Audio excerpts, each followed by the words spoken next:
Hello, this is the lesson for Friday, the 13th of November, 2020.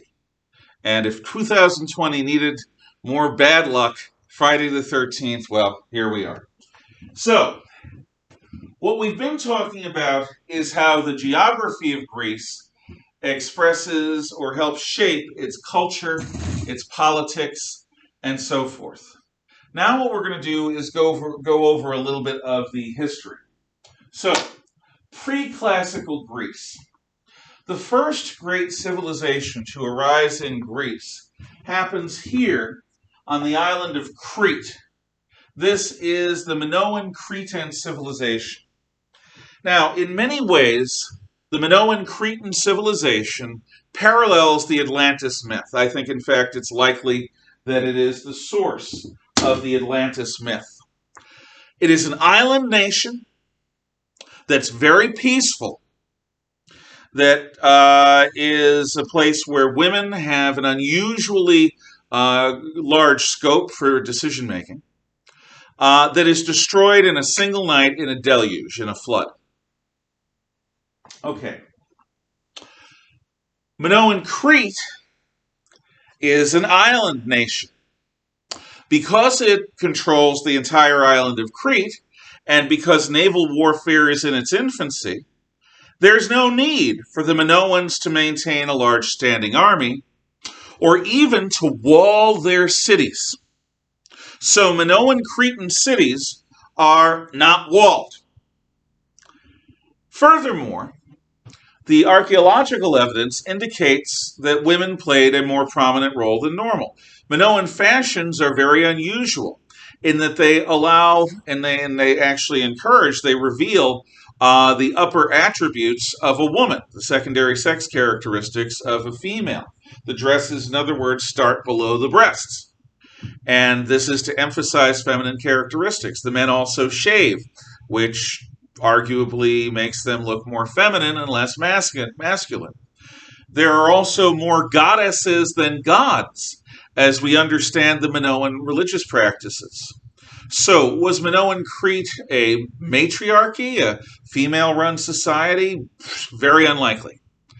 But was it a society that granted women significant rights and even special rights as relates to men and as compares to other ancient societies? Yes, that definitely seems to be the case. Now, you who are familiar with mythology will know that King Minos is the great king of Knossos in Crete, the capital city, and in those days, and that he is responsible for running the great labyrinth, from which people are taken almost Aztec style from tributary nations around the Aegean Sea region, including Athens, and Daedalus and Icarus end up in the labyrinth, and the great Athenian hero Theseus ends up in the labyrinth dealing with the Minotaur, a bullman, a fearsome aspect. Well, what we know of Knossos through archaeology is that what we think is King Minos' palace has an extensive basement level that is labyrinthine. Whether there was a bullman in it or not, but a labyrinthine thing. Now, peaceful, wealthy, advanced, female scope, all of this is Athenian. Well, what we know is that Minoan Crete's great cities are on its northern coast. North of Crete is the Isle of Thera, with the volcano Santorini. The volcano explodes 12, 13, 1400 years ago. The dates are in your book. And boom! It explodes, destroying much of the island. To this day, there's a crater around Santorini, and sending tidal waves south to flatten everything on the north coast of Crete. The sea climbs up and crosses onto the land and flattens Knossos and flattens all the other great cities of Minoan Crete. In one night, the cities of Minoan Crete are destroyed, just like in the Atlantis myth of the Great Deluge. Now, there are other stories. You certainly don't have to believe the connection. I tend to think that the likelihood is that many of the legends of Atlantis come from Crete, but that is ancient Greece's first great civilization.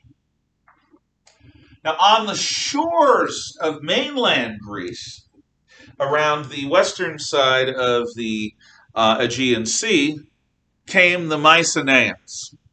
They came late in the history of the Minoans, and these Mycenaeans were much more primitive and warlike and masculine-oriented. The typical home of a Mycenaean king is a citadel, a great stone fortress using cyclopean blocks. These are big, big blocks of stone that are designed to keep people out. The Mycenaean king, or Vanax, W-A-N-A-X is what they are called, was also the kind of king who would lead his people in field work with farming. He would lead his people in warfare, leading them into battle. Not like a Basileus, which is a later Greek king who would order men into battle and who would command the supervisors who organized the farming. No, no, no. The Wanax of the Mycenaean period was a personal leader of his people. His people knew him, he knew them, he was their boss, he was their chief, he was their leader. Now, the stories of the Iliad and the Odyssey are set during the Mycenaean period. And Ilium, what the Romans called Troy, was a city in Western Asia Minor that was also connected loosely to the Greek cultural region. And there likely was a war there. There was a great walled city at one time that would match about the size of the times of the Trojan War.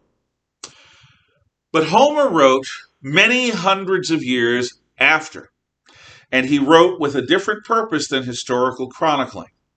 And what he wrote is rightly called epic legends and myths, not history.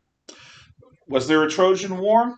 Possibly, probably even, likely even. But that Trojan War is not necessarily what Homer described. In any event, doom comes to Mycenae and to all the other Mycenaean period city-states, because you have the arrival of a group of rude barbarians from the north, and these rude barbarians are called Dorians. The Doric peoples, or Dorians, sweep into Mycenaean Greece, and like a scourge, they destroy citadel after citadel after citadel. They don't conquer them and rule them, they destroy them. They end civilization in Greece for close to 500 years. This is well after the deluge that destroys the Minoans. The Mycenaeans hold out as best they can, but ultimately the Dorians are hungry for all of the Mycenaean citadels, and they track them down and they destroy them to the last, and there is a Dark Age. Now, we've discussed what a Dark Age is. But just to remind you, a Dark Age is when the skills and habits of a civilization are forgotten over generations of time because they're no longer relevant. That's a Dark Age. So, when the Mycenaean civilization falls, and the Dorians reduce everything to nomadic hunter-gatherers again, or maybe, if you're lucky, Neolithic farmers. Sculptors can't find work because it won't pay for their food. Teachers, writers, people who build complicated olive oil presses, shipbuilders, all of these people who are necessary for an advanced level of civilization like the Mycenaeans had, can't make a living. because everyone has been knocked back to becoming a food producer.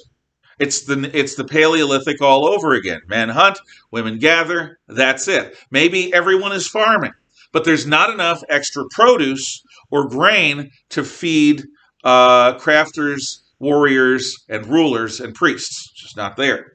The Dorians bring a true Dark Age, where over generations of time, the sculptors, they may live through it. They're going to have to learn how to grub through the land growing food if they live, or they're slaves. Their children might learn about stone cutting a little bit, but in general terms, they're busy farming or ranching or being slaves. Their grandchildren might have a story about grandpa at one time carving stone, but the details are long lost, and eventually it's just mythic that somewhere in our line were stone giants. You see how it happens. The skills and habits of civilization are no longer relevant to daily survival, so they are forgotten. That's how a Dark Age happens. It happens over generations, but it happens. And it happened because the Dorians destroyed all civilization in Greece. Now, it is the end of this 500-year period of Dorian Dark Age when Homer appears. Homer appears about the time that a new civilization, the Hellenic poli, the Hellenic city-states, are arising. And these are historical era, classical Greek cities and city-states. So, what do we know about Homer? Well, the likelihood is he was a blind poet, and as a blind poet, he was able to see deeper into the hearts of men. That's one of the legends about him. He saw more deeply into people than anyone with eyes because he wasn't distracted by the pretense of vision. Homer had a purpose. He had an intent. Homer was not merely telling entertaining stories. What Homer was doing was trying to inspire people to adopt unto themselves the virtues that would make a civilization possible. I assure you, as you learn more about history, you will develop an understanding of just how difficult it is to maintain and continue to grow and progress in a culture or a civilization. This is why people aren't fully adult until they're between 18 and 24. Although some people are trying to extend it into the late 20s, where you live with mom as some pseudo-teenager. Used to be people your age were adults, for better or worse. You paid your own bills, you had your own husbands, wives, and kids, you lived your lives. You were junior members of the adult society. If you stepped out of line, somebody older than you would teach you about the power and the glory. You'd learn. And someday you'd be an elder, and you'd get to do that to others, teaching people how to be civilized. But Homer understood that civilization isn't just about learning skills to run and operate machinery or cities or money or any of that. Civilization requires something from the inside of a person, a dedication to something more than simply their belly interests, an aspiration towards something grand and great in themselves, within their relationships, and into the wider world. Standing for excellence, being creative, being authentic, having integrity, being true, being honest, being loyal. All of these things are and were necessary to a culture or civilization thriving. When a civilization has a critical mass of its people being ambitious, hardworking, honest, responsible, dedicated, loyal, generous, virtuous, that society will rise. It's not easy being those things. It's not comfortable being those things. But it's best to be those things. And you will prosper and your society will rise. But what usually happens to societies is after they rise to a comfortable level, they coast. You have generations of people who coast on the accomplishments and achievements of their ancestors, and they are not so virtuous. They are not so dedicated. They are not so hardworking. Instead, what they do is they become more self-indulgent. They become more permissive. They become more decadent. And that decadence is weakness, cultural weakness. And it leads to a stagnation and then a decline and fall. Now, that stagnation can take the form of art that simply isn't exciting or interesting anymore, where everything is sort of by rote and by formula. Or it can take the form of broken family relationships, where people are so self-involved and so self-absorbed that they can't bother themselves to be loyal, true, productive, participatory members of their families, let alone their communities. And ultimately, this self-absorption, this narcissism, this weakness invites outside attack and inside collapse. Homer understood this. And he was living at a time of growth, the rise of the Hellenic Poli. He remembered the Dark Age. And he wanted to build virtuous people who would not slide back into the bad personal habits, the lack of virtue, the self-indulgence that could lead to another Dark Age, that could lead to another Dorian conquest. So his stories are not merely about, gosh darn, this is what happened back around Troy, or this is what happened as Odysseus tried to get home. They are moral tales. They are tales about how people should be, how people try to be who they should be, how people sometimes fail at being who they should be, and how sometimes people don't even try to be who they should be. Instead, they be the worst selves that they possibly can be, and where all of that leads. These stories lay out basic moral guidelines for one's personal life and one's civic life. That is one of the reasons why we still talk about them thousands of years later. Because today they are as relevant as they ever were. Because even now, we need to hear and be inspired by the stories of virtue and vice, of heroes and villains, of great successes and of being accursed, of hubris, overweening pride, and its ultimate reward, which is nemesis, destruction. We need those stories because they're still relevant. Because if we elect not to be virtuous in a Homeric sense, our civilization is just as vulnerable as any other in human history to decadence, to decline, to fall. We don't want that. Lots of people die, lots of suffering happens when a civilization collapses and is either enslaved by another civilization or collapses into anarchy and another dark age. We don't want that. That brings megadeath. So literally, Homer's stories are about virtue leading to reward, and vice, and pride, and hubris leading to destruction. They are cautionary tales, and they are exemplary tales, and they're darn good stories, too, with some really good characters. I am going to include an analysis of the Iliad by one of my favorite YouTubers, who is going to talk about why people in the ancient world valued the Iliad.